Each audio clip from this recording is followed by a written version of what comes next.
Hi. ஞாபக மறதி பாதிப்பு சில சத்துக்கள் குறைவினால் வருகிறது என்று பார்த்தோம். இதே ஞாபக மறதி மூளையை பாதிக்கக்கூடிய சில வியாதிகள்னாலும் வரலாம். இதை நாம் முதலிலேயே கண்டறிவது மிகவும் முக்கியம். ஏனென்றால் முதலிலேயே கண்டறிந்தால் அதை கட்டுப்பாட்டில் வைத்துக் கொள்ள முடியும். இந்த நோய்க்கு முக்கியமாக அல்சிமர் நோய். இது வயதானவர்களுக்கு தான் வரும்.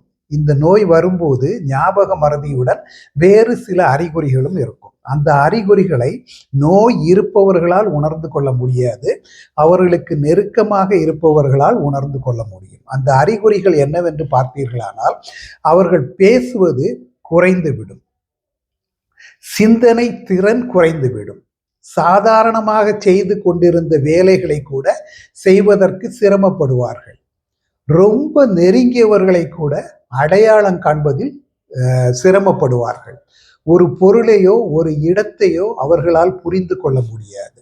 முக்கியமாக அவர்கள் மற்றவர்களிடம் இருந்து ஒதுங்கி வாழ ஆரம்பிப்பார்கள்.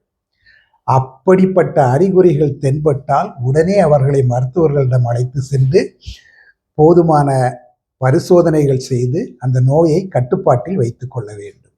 ஓகே.